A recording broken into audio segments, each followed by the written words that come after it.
As God's children, it has always been our lifestyle to worship the Lord and bring Him glory in everything that we do.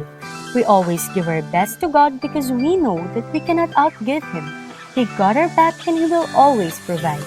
Part of our worship to the Lord is our giving. We may be in the middle of crisis, but we will still hold on to what the Lord has promised. As the Bible says in Malachi 3:10, "Bring the whole tithe into the storehouse that there may be food in my house. Test me in this, says the Lord Almighty, and see if I will not throw open the floodgates of heaven and pour out so much blessing that there will not be room enough to store it." With a cheerful heart, we can bring our tithes and offering at Raining Home. We can also give through GCash, or we can contact our respective life group leaders to help us on how to remain faithful in the Lord through our giving. Let us always remember that it's not what we do, it's who we are. We give simply because we love. Let's give!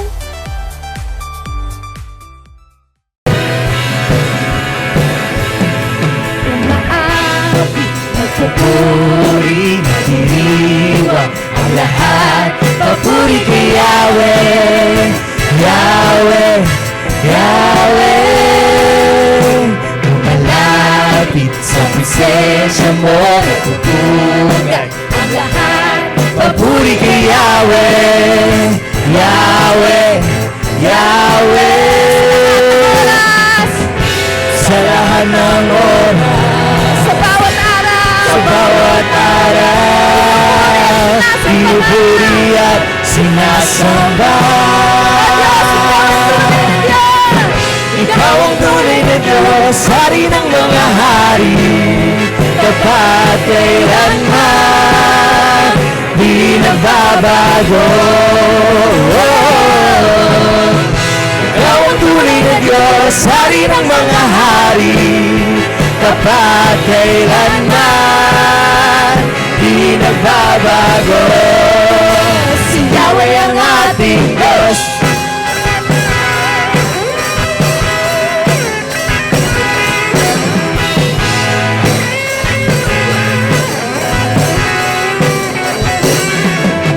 Maawi at pupuri, nagdiwang ang lahat. Papuri kay Yahweh, Yahweh, Yahweh. Lumalapit sa presensya mo, natutugan ang lahat. Papuri kay Yahweh, Yahweh, Yahweh.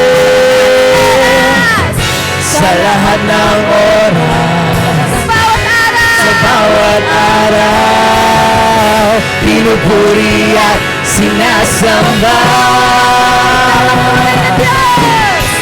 Ikaw ang tunay na Diyos, hari ng mga hari, tapat kailanman, di nagbabago. Ikaw ang tunay na Diyos, hari ng mga hari, tapat kailanman, di nagbabago. Ikaw ang tunay na Diyos, hari ng mga hari, tapat kailanman, di nagbabago. Ikaw ang tunay na Diyos, hari ng mga hari, tapat kailanman, di nagbabago. Si Yahweh ang ating Diyos.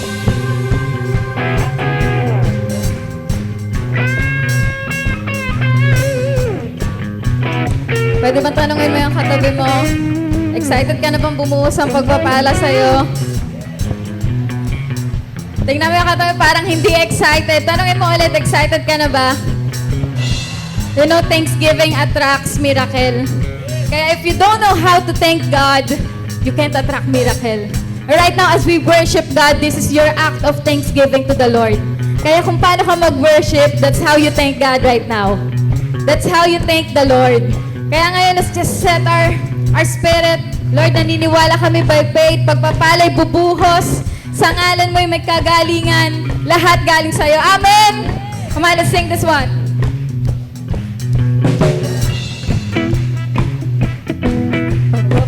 pagpapala'y bumubuhos na.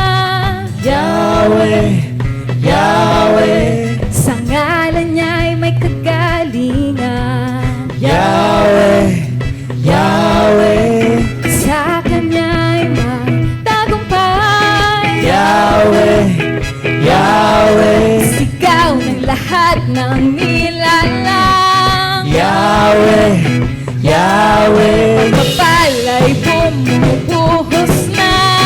Yahweh, Yahweh, Sa ngalan niya'y may kagalingan. Yahweh, Yahweh, sa Kanya'y may tagumpay. Yahweh, Yahweh, isigaw ang lahat ng nilalang. Yahweh, Yahweh, pagpapala'y bumubuhos na.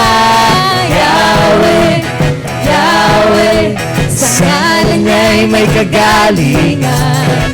Yahweh, Sa Kanya'y Yahweh, sa Kanya'y may tagumpay. Yahweh, Yahweh, isigaw ang lahat ng nilalang. Yahweh, Sa lahat ng oras. Yahweh, sa lahat ng oras, Sa bawat araw. sa bawat araw, pinupuri at sinasamba. Sabay tayo. Ikaw ang tunay na Diyos, hari ng mga hari, tapat kailanman, di nagbabago. Ikaw ang tunay na Diyos, hari ng mga hari, tapat kailanman, di nagbabago. Ikaw ang tunay na Diyos, hari ng mga hari, tapat kailanman, di nagbabago. Ikaw ang tunay na Diyos, hari ng mga hari, tapat kailanman, di nagbabago. Si Yahweh ang ating Diyos, si Yahweh ang ating Diyos, si Yahweh ang ating Diyos. Let's give God the highest praise! So family, let's give God the highest praise! Palakpak para kay Lord! Ayan, we have already been blessed before by His powerful preachimony, and we know that today, God has prepared even more for us through His life and message. He is a man of God who is passionate, committed, and unstoppable in serving the Lord, faithfully mentoring leaders, shepherding many, and giving his very best for the kingdom. With hearts full of joy and great expectation, let's welcome back Mr. Von Ryan de la Cruz.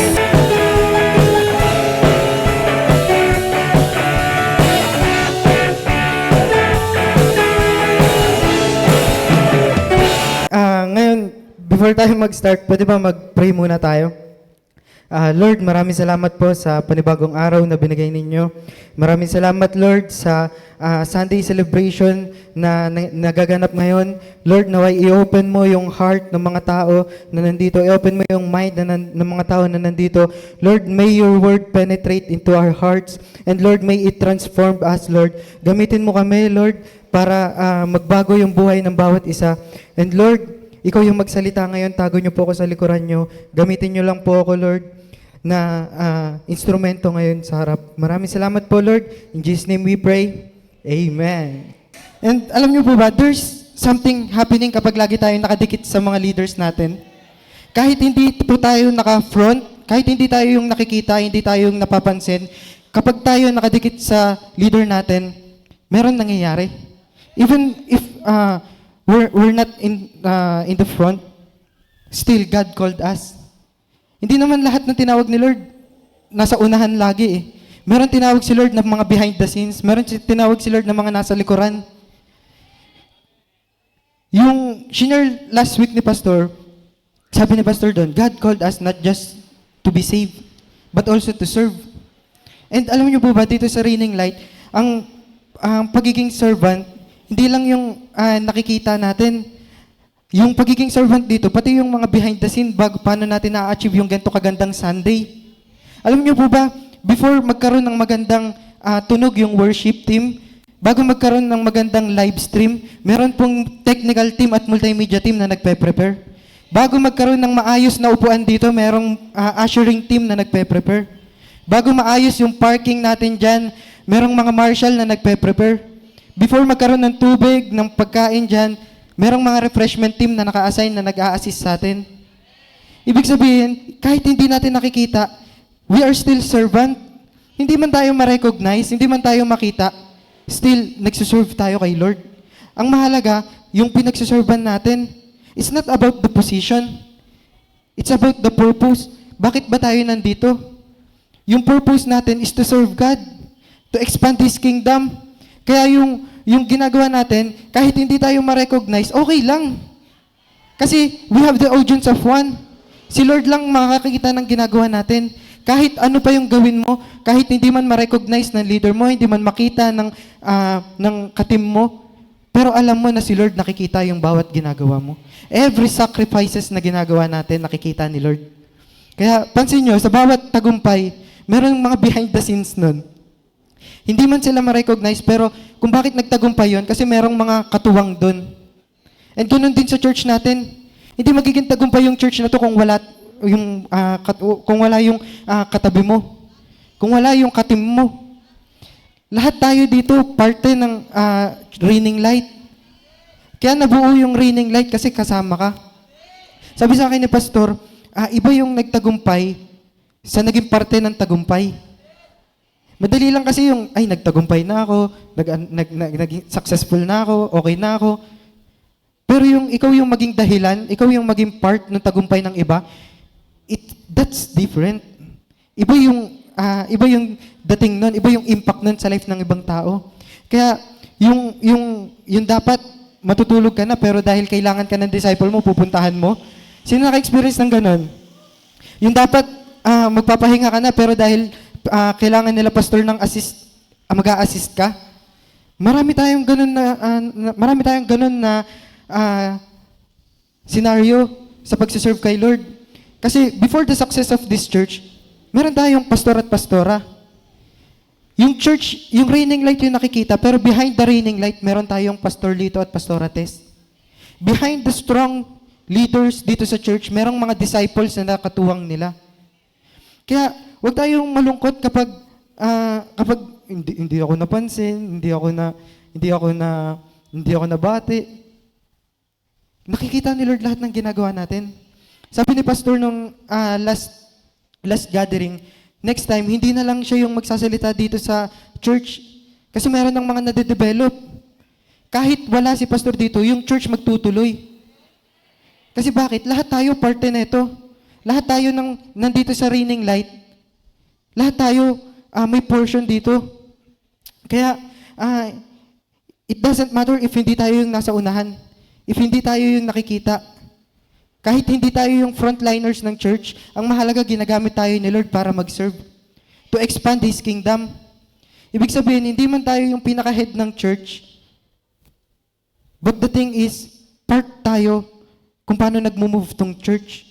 Behind this church, merong kabataan, merong mga kananayan, merong mga katatayan na nagsiserve to expand God's kingdom. Kung wala yung mga kananayan, katatayan na yan, walang mga kananayan at katatayan din dito. Kung walang mga kabataan dito, wala rin yung ibang kabataan dito. Kasi bakit? Lahat tayo may parte kung bakit merong mga tao tayong kasama sa Reigning Light. Meron kang invite, si Lord yung nakakakita niyan. Kasi meron kang naligtas na kaluluwa. Hindi na kailangan ng recognition ng mga tao. Recognition lang ni Lord, sapat na. Position is just a position. Title is just a title. Pero ano yung purpose mo dyan? Madali kasi yung gusto ko maging primary 12, gusto ko maging leader. What's your purpose? Madali lang na mailagay tayo dun sa pagiging leader, sa pagiging pagiging primary. Pero ano ba yung purpose natin doon? Ba't tayo mapupunta sa position na yun? Ano yung gagawin natin? Para lang ba magpakitang gilas sa mga tao? Para lang ba palakpakan tayo? Para lang ba sa recognition? If ganun yung mindset natin, this time, isi-switch natin yung mindset natin. Amen? Yung mga ginagawa natin dito sa Raining Light, hindi man tayo yung nakikita, pero malaki yung impact na nagagawa natin.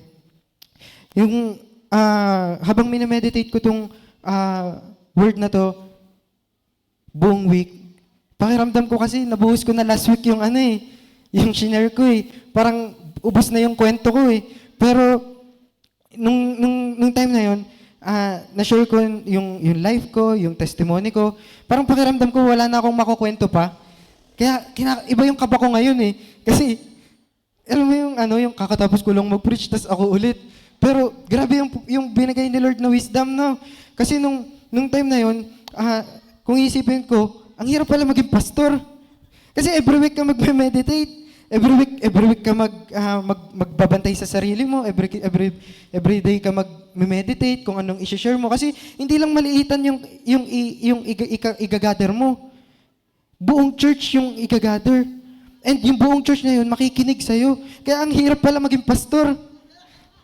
Pero, nung sinabi ni pastor nun, kasi nagtatanong ako kay pastor, sabi ko, Pastor, mahirap po ba maging pastor?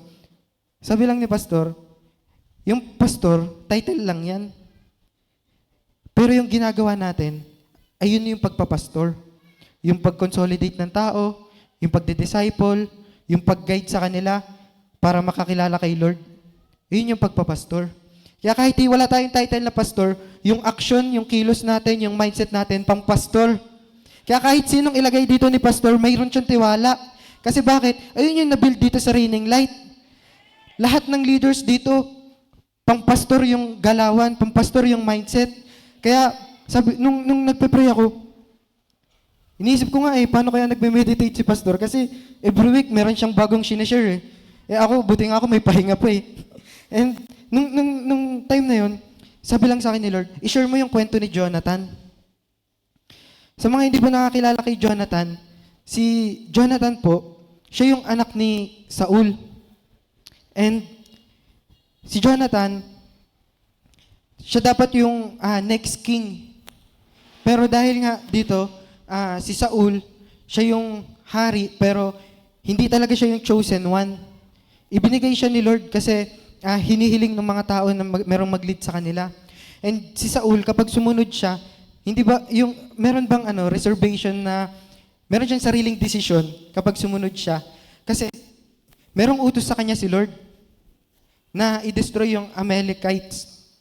Pero nag-iwan siya ng mga akala niyang best animals para sa sacrifice. Kung titignan natin, nagtira siya ng mga best animals para sa sacrifice. Kung papakinggan natin, parang siya, parang tama. Pero iba kasi yung kinumand sa kanya ni Lord. Ang sabi ni Lord, i-destroy. As in lahat. Pero ang ginawa niya, nagtira siya ng mga best animals.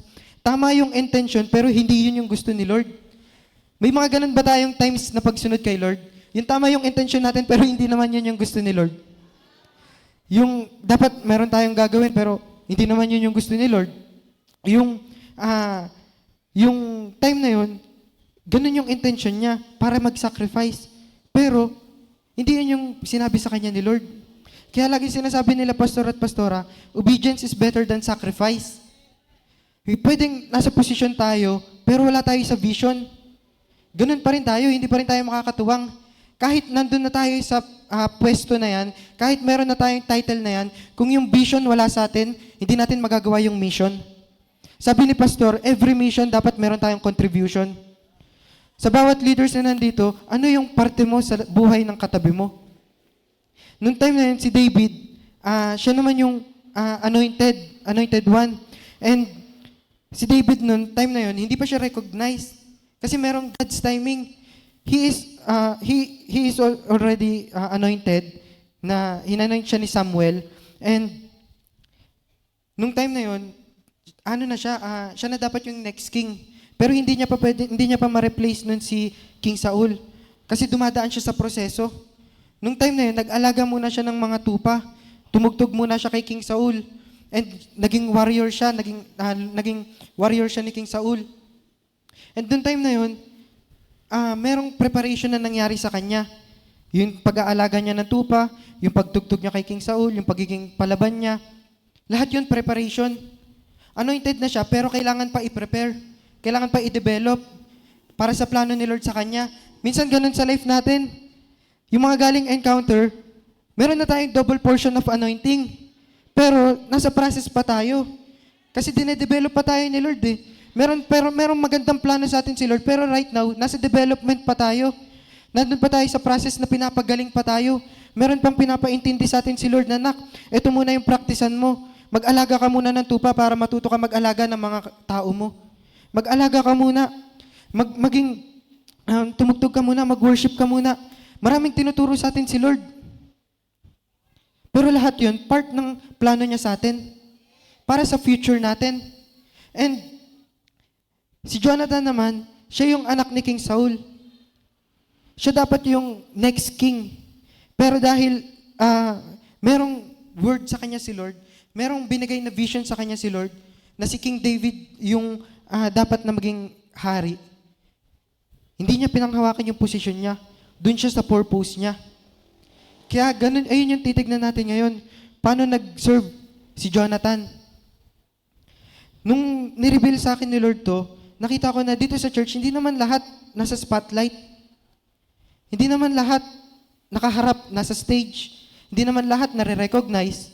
Pero behind the scenes, kung paano nagtatagumpay yung church, malaking parte yung life mo. Kaya wag tayong malungkot, wag na tayong mag-emote ba na hindi ako napansin ng leader ko, hindi ako nabati ni pastor. Ang dami na nating iniisip pampalago ng kingdom. Wag na yung emosyon. Kaya sabi mo sa katabi mo, because of you, dahilan ka kung bakit lalago tong raining light. Talagang matututunan natin dito paano ma-appreciate yung mga kasama natin eh. Kasi meron silang iba't ibang battle. Meron silang iba't ibang journey. May mga iba't ibang pinapagawa sa kanila si Lord. Pero still, nagiging tagumpay sila. Nagiging tagumpay yung team, yung battle nila kay Lord. And kahit hindi ka mapansin, you still have a value.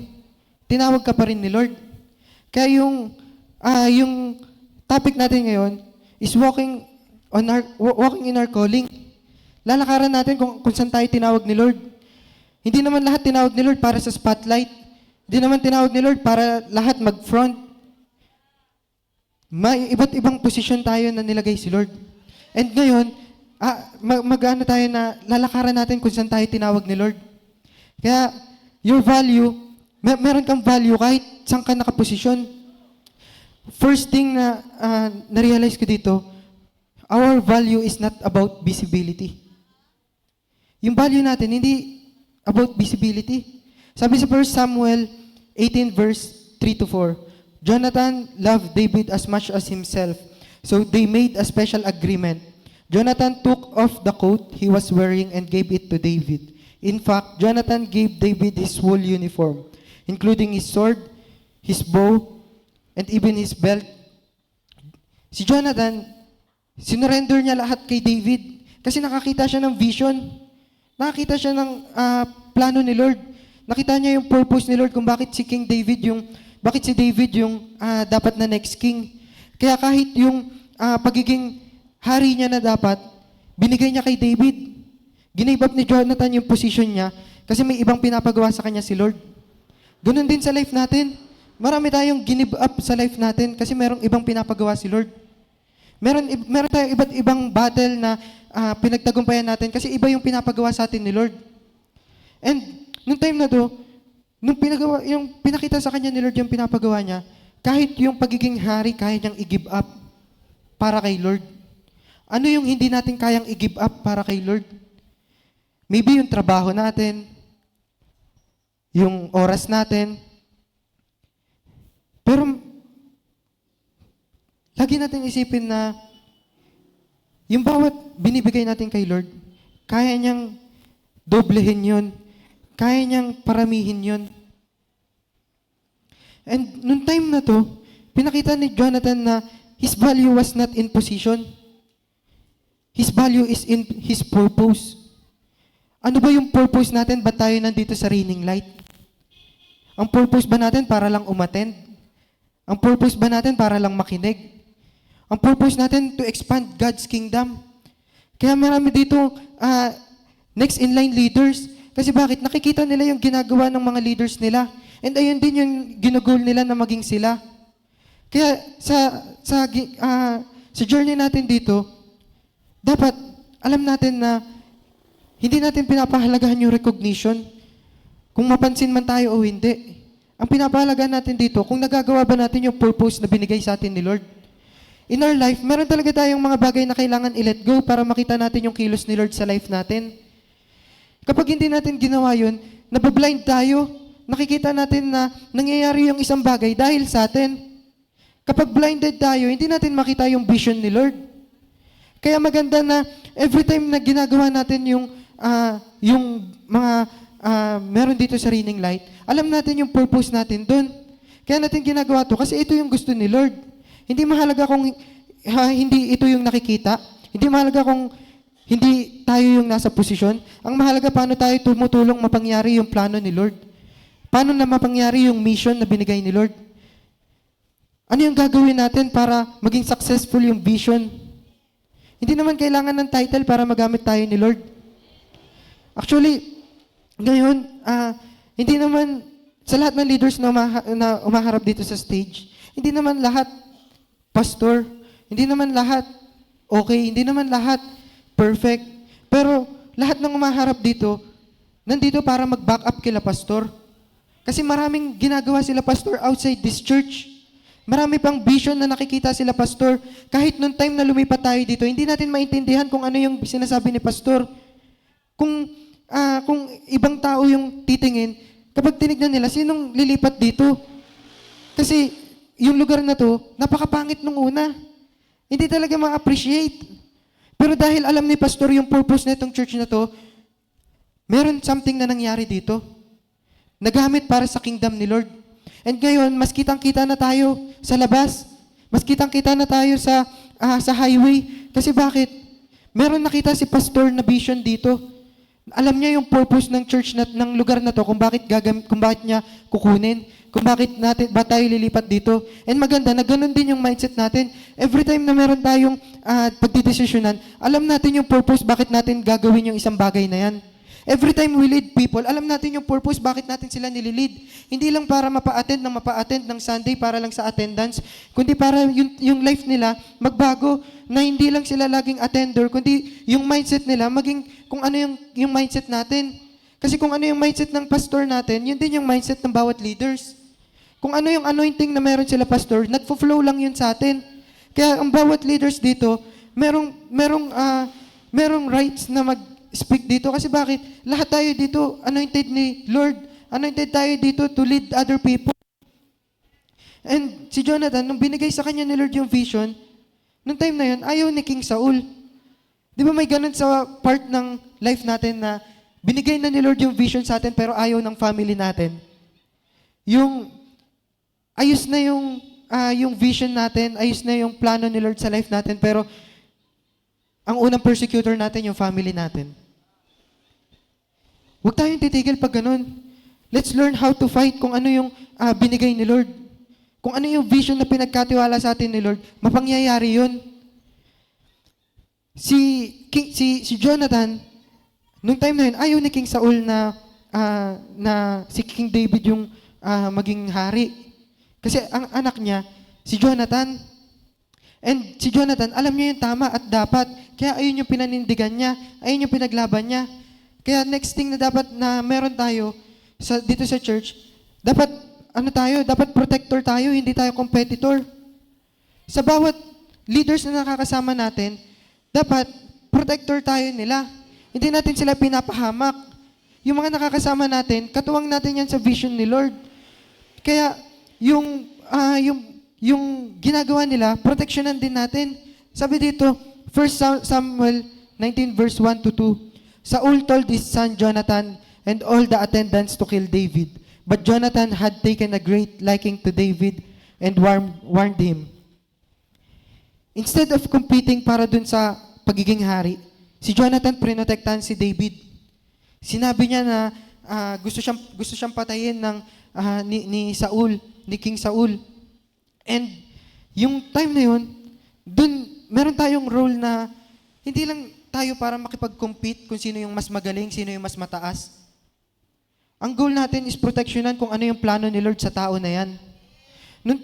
Kung si Jonathan, pinabayaan niya na ganun yung plano ni King Saul kay David, baka yung plano ni Lord kay David hindi nangyari. Si Jonathan, despite na sinurrender niya yung pagiging hari niya, yung dapat na siya yung next king, kahit sinurrender niya yon, meron siyang purpose na proteksyonan kung ano yung plano ni Lord kay David. Nung time na yon, si Jonathan, hindi naman palagi na kung sino yung mas mataas, siya lagi yung nakikita. Si Jonathan, nasa likuran lang siya. Taga-protection lang siya. Armor bearer lang siya. Siya yung nagpo-protection, siya yung sumusuporta kay David. And kahit hindi tayo yung nasa harap, pwede tayong maging dahilan bakit matutuloy yung plano ni Lord dun sa tao na yon. Kapag nagdi-disciple tayo yung nagiging dahilan kung bakit magta-transform yung life ng disciple natin. Ginagamit tayo ni Lord para tayong Jonathan dun sa life ng mga disciple natin. Kasi bakit? Tayo yung nagiging dahilan para proteksyonan sila sa kung ano yung hindi dapat sa life nila. Tayo yung nag-guide sa kanila. Kaya yung presence mo, malaking reason yan bakit magtatagumpay yung kasama mo. Bakit magtatagumpay yung katim mo. We are here to protect each other, not to destroy each other. Sila pastor po, hindi natin sila kaaway. Sila pastor, sila yung leader natin, sila yung guide natin dito sa church. And sila yung nag-help sa atin dito sa church. Sila yung tumutulong sa atin dito sa church para ma-develop tayo. Kaya minsan hindi natin maisip, hindi natin maarok kung ano ba yung plano ni pastor dito sa church. Pero wag po natin silang ituring na kaaway. Kasi lahat po na sinasabi nila, pampagaling natin para sa next level natin yun. And pag every time na maiisip ko to, laging bumabalik sa akin yung, before kasi, pag nag-PID kami ni pastor, iba yung vision casting ni pastor, talagang iba yung nabubuksan yung mind mo. Lumalawak yung pag-iisip mo. Hindi kayang i-contain ng mind natin yung mga sinasabi ni pastor. Yung mga binibigay na vision sa kanya ni Lord. Kumbaga, parang 2025 dito, 2027 na yung nakikita ni pastor. And every time na mag-uusap kami ni pastor, pag uuwi ako sa bahay, kinukwento ko sa mga tao sa bahay na ganito yung plano ni Lord sa church, ganito yung nakikita ni pastor, ganito yung sinabi ni pastor sa akin. Pero sinasabihan ako, ang dami pa utot ng pastor mo. Ang dami namang alam ng pastor mo. Pero ako, alam ko yung vision na binibigay ni pastor. Kaya hindi po natin sila kaaway. Sila yung instructor natin para sa pampagaling natin, para sa development natin. If we know how to protect our leaders, if we know how to protect our pastors, yung plano ni Lord mangyayari. Kung hindi natin sinuportahan sila pastor, kung hindi tayo naging armor bearer dito sa church, eto hindi mangyayari yung paglipat natin dito. Malaking part tayo kung bakit tayo nandito ngayon. Kaya let's appreciate each other. Wala to sa posisyon, wala to sa kung sino yung laging nasa unahan. Nandun to sa kung ano yung ginagawa mo para sa kingdom ni Lord. Kaya, dapat maging loyal tayo sa kung ano yung pinapagawa ni Lord. Kaya number 3, loyalty is greater than position. 1 Samuel 20 verse 13 to 17. Sabi ni Lord, but show me unfailing kindness like the Lord's kindness as long as I live. And Jonathan had David reaffirm his oath out of love for him. Sabi ni Lord dito, but show me unfailing kindness like the Lord's kindness as long as I live.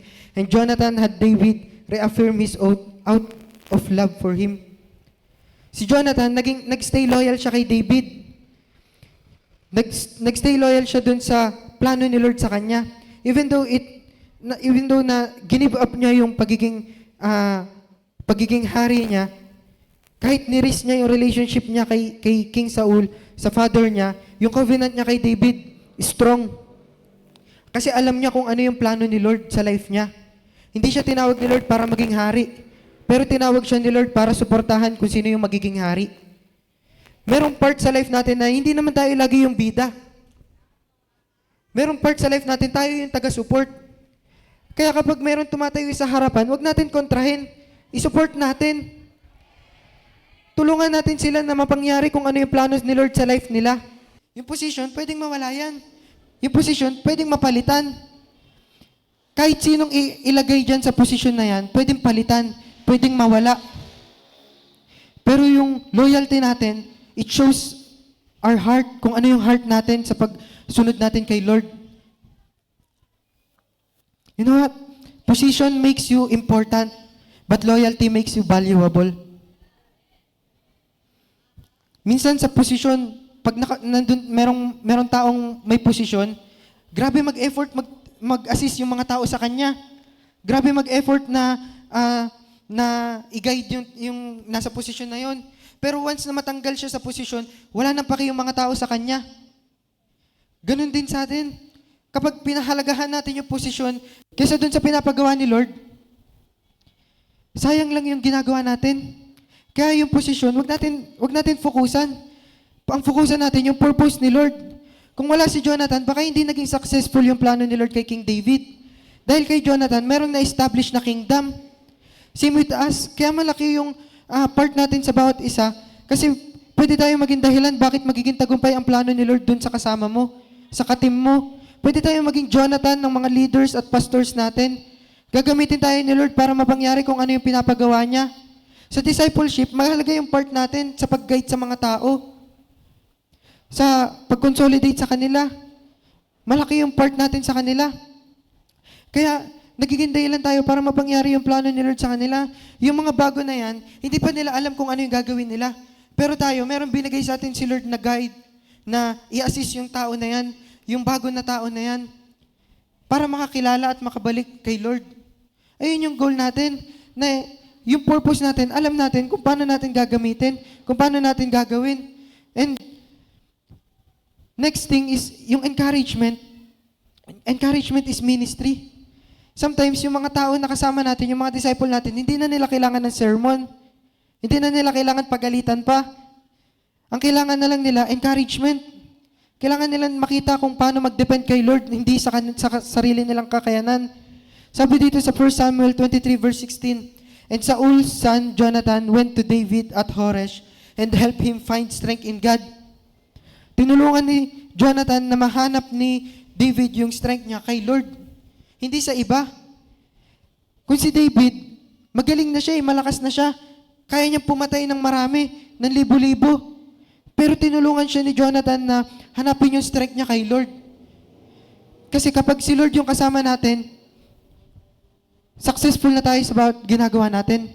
Kapag si Lord yung kasama natin, wala nang ibang makakatalo sa atin. We are victorious. Kaya dito, tinulungan ni Jonathan na mahanap ni David yung strength niya kay Lord. Kasi alam ni Jonathan na yung strength natin, hindi natin makukuha sa kahit saan, hindi natin makukuha yan sa gym, hindi natin makukuha yan sa pa-exercise lang. Makukuha natin yan kay Lord. And yung spiritual strength na to, nung tinulungan siya ni Jonathan, you know what? Simple presence plus encouragement ni Jonathan, yun yung real ministry. In-strengthen niya si David dun sa time na natatakot siya kay King Saul kasi ipapapatay siya. Natatakot siya dun sa mga kayang gawin sa kanya ni King Saul. Pero when David was discouraged and afraid, Jonathan strengthened him in the Lord. Minsan, kailangan ng tao yung encouragement natin sa kanila. Kailangan natin tulungan yung tao na kung paano natin sila tutulungan hanapin yung strength nila kay Lord. And last is legacy outlast spotlight. Sabi sa 2 Samuel 9 verse 7, David said to Mephibosheth, "Don't be afraid. I will be kind to you because of your father Jonathan. I will give back to you all the land of your grandfather Saul, and you will always be able to eat at my table." Si Mephibosheth, anak na siya ni Jonathan. And yung sa family nila Jonathan, si King Saul, iniwan na siya ni Lord. Hindi na siya ginabayan ni Lord dahil dun sa pag-disobey niya. Pero si Jonathan, dahil sa obedience ni Jonathan na kahit yung position na meron siya, kaya niyang isurrender para dun sa purpose ni Lord sa life niya. Ang nag-benefit nun, hindi lang siya, yung generation niya.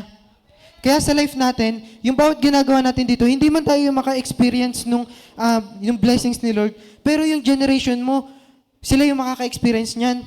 Sabi ni Lord sa word niya, hahanapin niya kung sino yung Mephibosheth sa lahi mo. Hahanapin ni Lord kung sino yung Mephibosheth dun sa generation mo. Siya yung makaka-experience ng plano ni Lord sa life mo.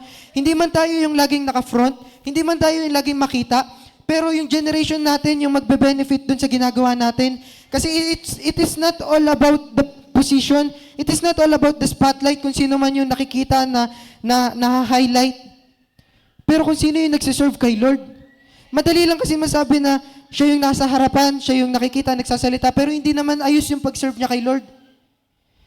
Pero kapag ikaw kahit nasa tabi ka lang na seryoso mag-serve kay Lord, na yung paggawa mo kay Lord tapat, hahanapin ni Lord yung Mephibosheth sa lahi mo. Because of Jonathan's covenant, si Mephibosheth, yung anak niya, siya yung nakareceive ng favor kahit wala na si Jonathan. Kaya sa life natin, huwag tayong mapagod na maging armor bearer na itong church. Huwag tayong maging mapagod na maging armor bearer ng pastors natin, ng leader natin. Kasi bakit? Hindi lang tayo yung magbe-benefit nito, yung next generation natin. Ang mindset natin, hindi lang pang ngayon, futuristic na yung mindset natin. Yung mindset natin, wag natin hayaan na ito lang yung nakikita natin. Yung etong month lang, next month lang, ang nakikita natin, yung next year, next generation, yung next na lahi natin. Kaya sa life natin, yung makaka-receive ng portion na yan, hindi lang tayo. Yung makaka-receive ng blessings, hindi lang tayo. Pati yung Mephibosheth na lahi natin, hahanapin. Kahit wala na tayo dito sa mundong to, yung pag-serve natin kay Lord, tanda niya yun, alam niya yun. Kaya, sa time na to, lahat ng ginagawa mo ngayon, kahit hindi ikaw yung nasa unahan, i-receive ng lahi mo. Hahanapin ni Lord yung Mephibosheth. Hindi man tayo yung ma-recognize, hindi man tayo yung ma-front, ma-highlight, ma-spotlight dito sa church. Pero the thing na ginamit tayo ni Lord to serve para sa kingdom niya, yun yung nakikita niya. Hindi na mahalaga kung ano yung makita ng mga tao. Ang mahalaga kung ano yung nakikita ni Lord kung paano tayo magsumunod sa Kanya. Kasi si Lord naman yung magbe-bless sa atin, hindi naman yung ibang tao. Huwag tayong umasa sa recognition ng mga tao na palakpak nila, sigawan nila, sa pag-congrats nila. Umasa tayo dun sa kung paano tayo i-congrats ni Lord after this journey natin. Dun sa dulo, paano tayo sasabihan ni Lord na congrats? Paano sasabihin ni Lord sa atin na well done, my faithful servant? Doon tayo sa dulo nakatingin, hindi lang sa ngayon. Kasi yung ngayon, sabi ni Pastor, there is no better yesterday, only better tomorrow. Ang titignan natin, laging yung kinabukasan. Kaya, this time, let us learn how to submit to the authority. Merong mas mataas sa atin, meron tayong leader, meron tayong pastor, pero paano tayo mag-serve sa kanila? Paano tayo mag-assist sa kanila? Paano natin sila protektahan? Yun yung sinabi sa akin ni Lord this week na hindi naman laging about sa kwento mo yung i-share mo. I-share mo kung paano ka ginamit ni Lord kahit hindi ikaw yung naka-front. Kapag wala sila pastor, meron silang natatap na mga tao dito. Kasi bakit? Lahat ng tao dito sa church are armor bearer ng church.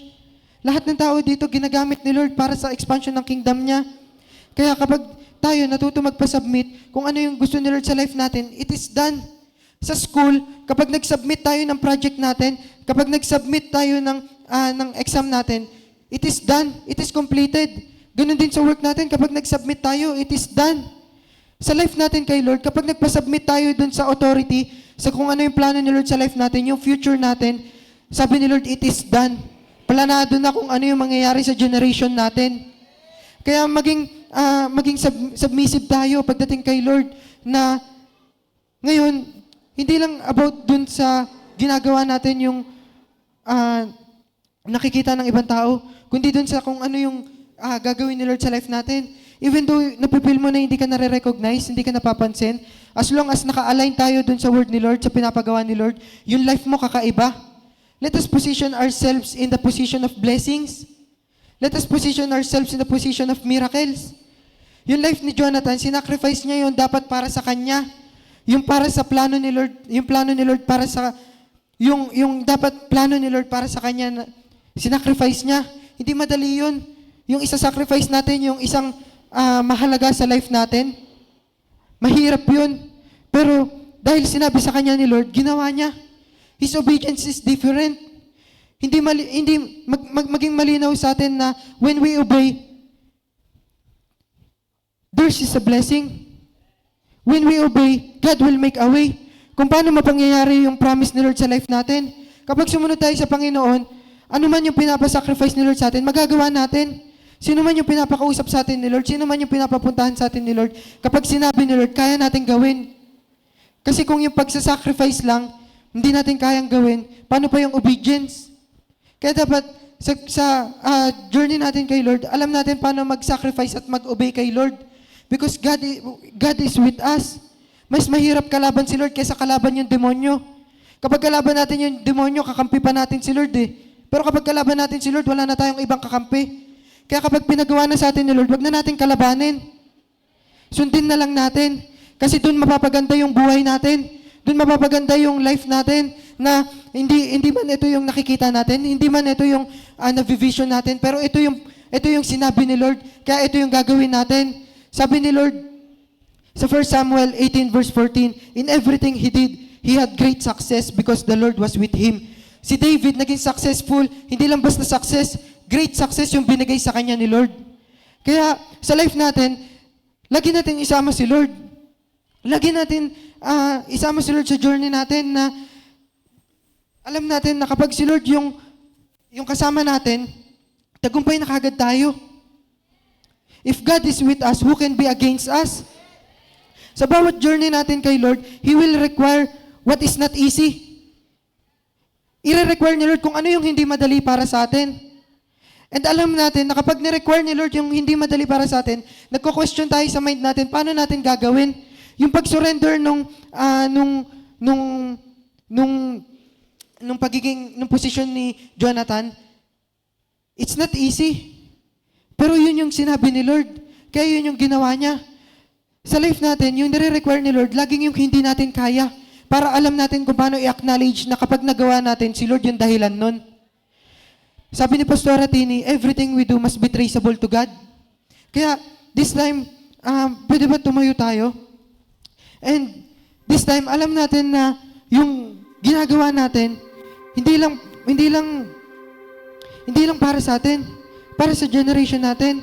And that is intentional na kung bakit mahirap yung binibigay sa atin ni Lord na instructions, kung bakit mahirap yung pinapagawa sa atin ni Lord, mahirap yung binibigay sa atin ni Lord, it is intentional para malaman natin na yung bawat gagawin natin, si Lord yung tumutulong sa atin para mapagtagumpayan yun, para magkaroon ng great success.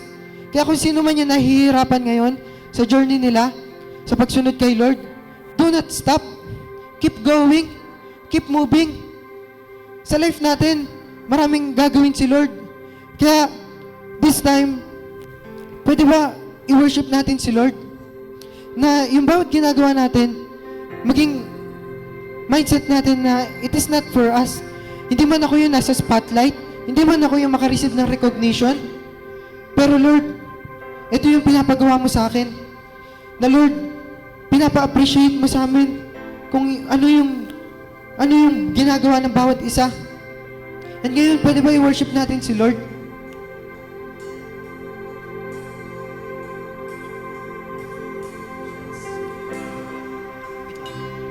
My Savior, the one who will never fail. He will never fail. Oh, I trust in God, my Savior, the one who will never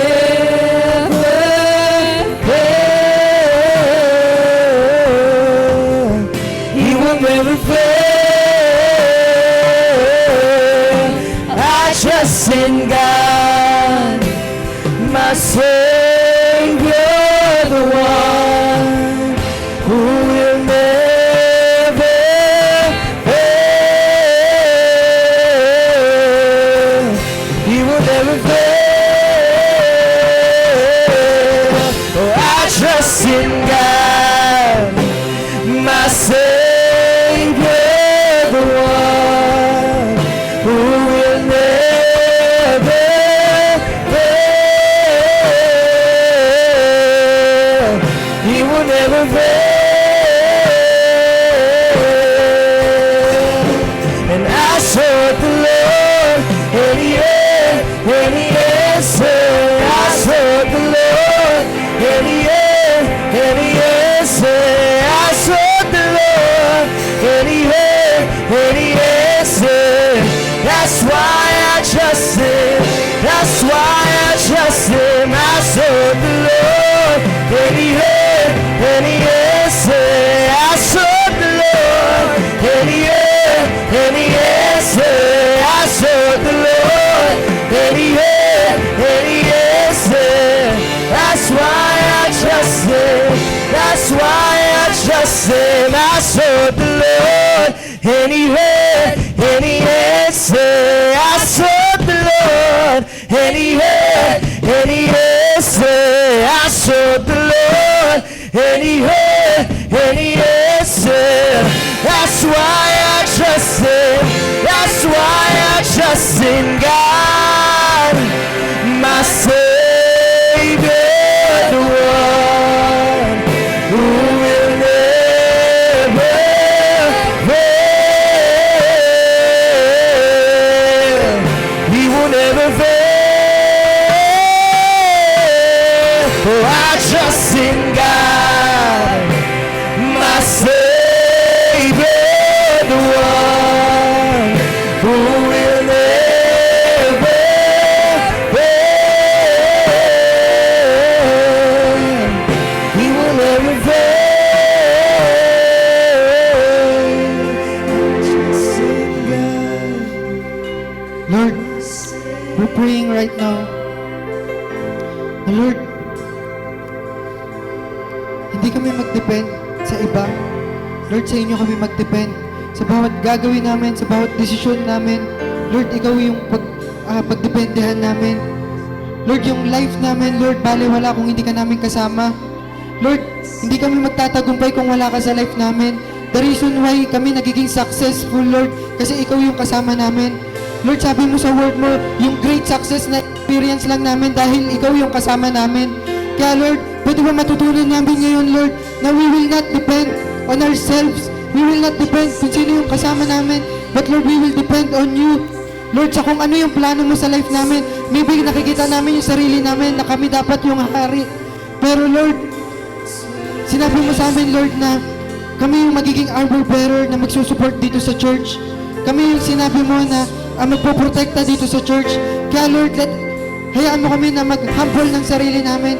Lord, yung full humility ng life namin, Lord, ibinibigay namin sa iyo. Pwede ba itaas natin yung kamay natin ngayon? And i-worship natin si Lord. At natin hayaan na kahit sa pagtaas ng kamay natin, magkaroon tayo ng pride. Tanggalin natin yung pride sa life natin. Kasi the best yung portion na meron tayo. The best yung life na gagawin sa atin ni Lord. Despite of everything. And He answered, I sought the Lord, and He heard, and He answered. I sought the Lord, and He heard, and He answered. That's why I trust Him. That's why I trust Him. I sought the Lord, and He heard, and He answered. I sought the Lord, and He heard, and He answered. I sought the Lord, and He heard, and He answered. That's why I trust Him. That's why I trust Him. I sought the Lord, and He heard, and He answered. I sought the Lord, and He heard, and He answered. I sought the Lord, and He heard, and He answered. That's why I trust Him. That's why I trust in God, my Savior.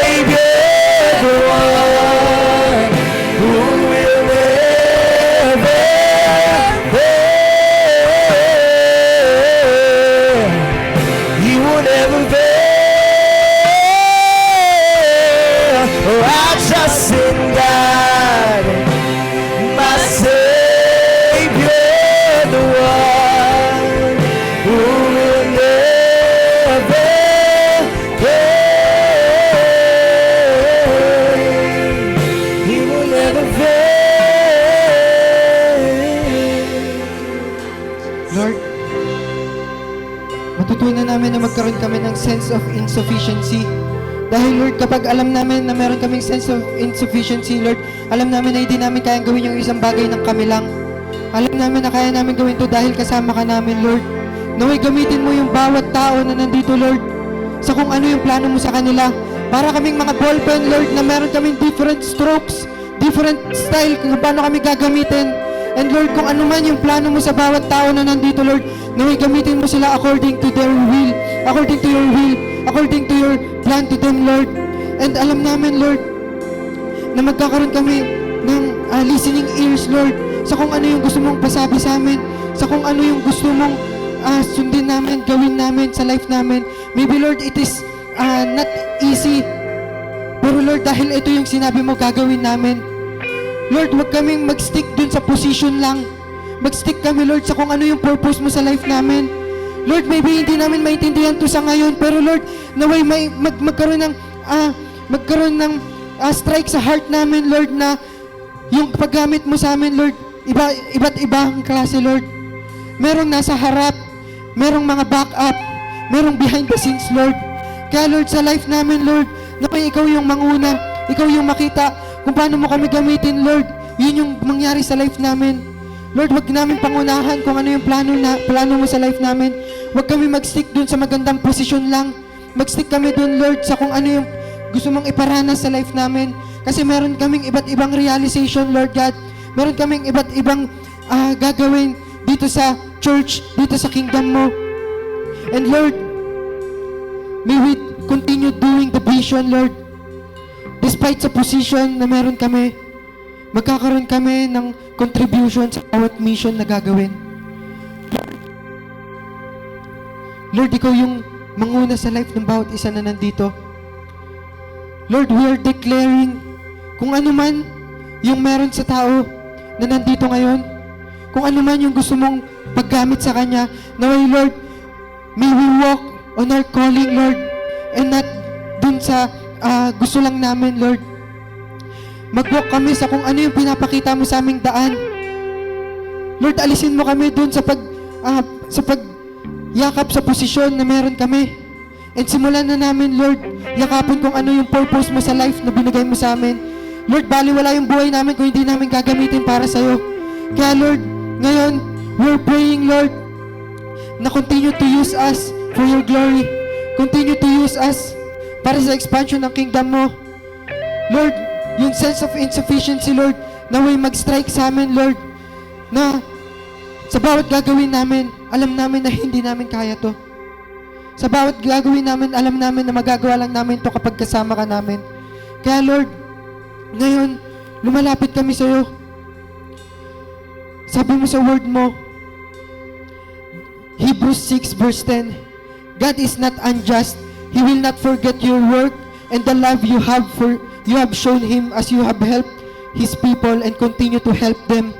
Yung mga pagtulong natin sa tao, hindi nakakalimutan ni Lord. Yung mga ginawa natin na pag-protect, na pag-help sa mga tao, hindi nakakalimutan ni Lord yun. Kaya wag natin tignan kung ano yung nangyayari sa life natin ngayon na bakit parang walang nangyayari. Tignan natin kung ano yung na-impart natin sa ibang tao. Kasi ginagamit tayo ni Lord to expand His kingdom. Kaya itong sinabi ni Lord, God is not unjust. He will not forget your work. Hindi makakalimutan ni Lord yung bawat ginagawa mo. Maybe yung tao makakalimutan kung paano ka nagsalita, kung paano mo sila tinulungan. Pero si Lord hindi makakalimutan kung paano ka nag-sacrifice ng time mo, makausap lang yung tao na yan. Paano ka nag-sacrifice ng tulog mo para lang mapuntahan yung tao na yan, para lang magbago yung buhay ng tao na yan. And the love you have shown Him, yung pagmamahal na binigay natin, hindi kaya suklian yun ng kahit sino.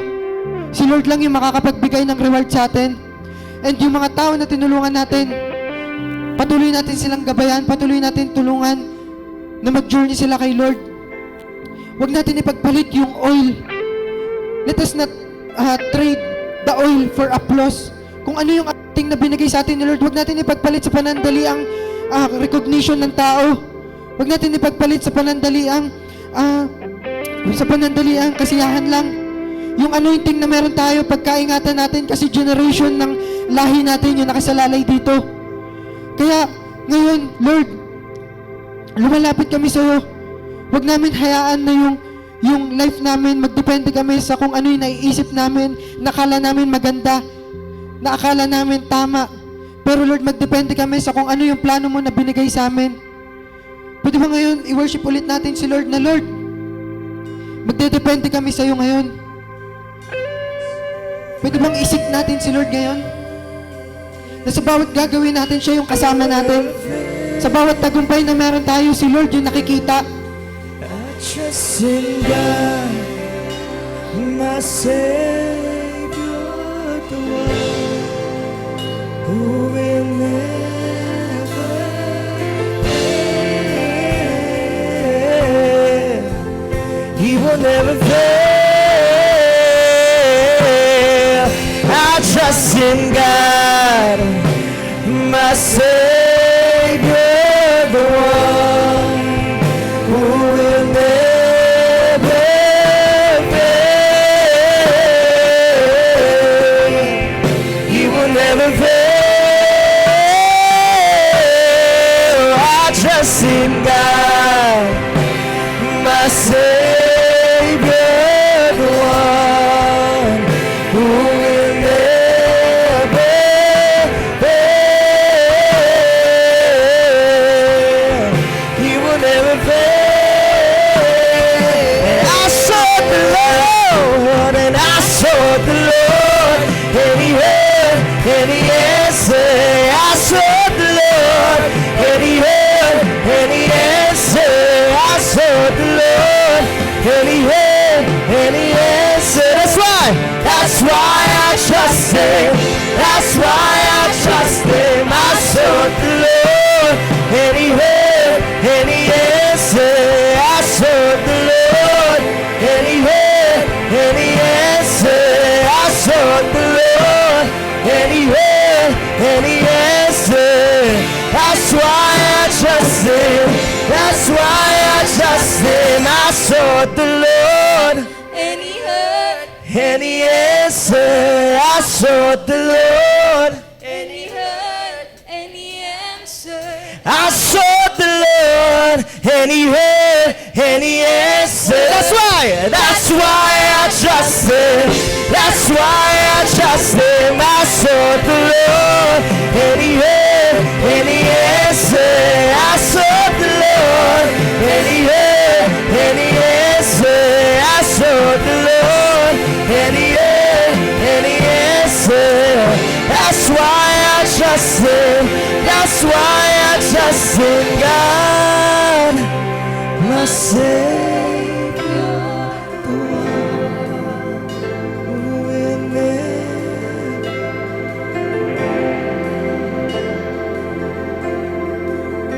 He will never fail. Oh, I trust Him. My Savior.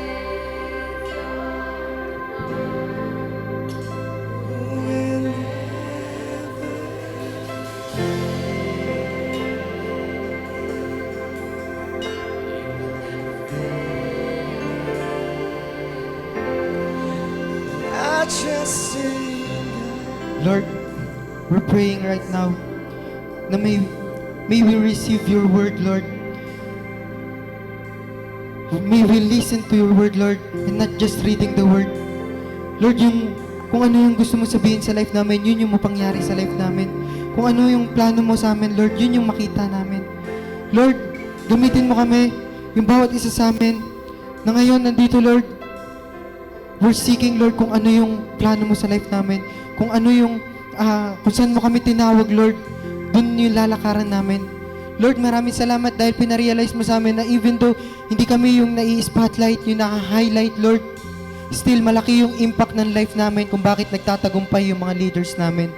Kung bakit nagtatagumpay yung mga pastors namin.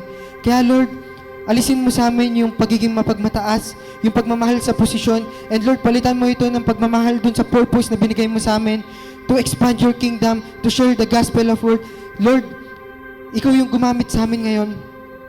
After this Sunday, Lord, alam namin na ito yung mangyayari sa life namin. Ito yung pangahawakan namin, Lord, na buong week, Lord, gagamitin mo kami para sa glory mo. Lord, we thank you for this word. We thank you for this Sunday. And we're praying, Lord, that this word, Lord, may penetrate into our hearts, Lord. Na ma-apply namin to sa life namin. And not just only a rema, Lord, na pagtapos nitong Sunday, Lord, wala na. Naway, Lord, ma-realize namin kung ano yung parte namin dito sa church. Kung ano yung purpose namin dito sa church, Lord. Kaya, Lord, maraming salamat po sa word na binigay nyo. Maraming salamat sa time, Lord, sa wisdom, sa knowledge, Lord. And we bring you back all the glory, honor, and praises. In Jesus' name we pray. Amen.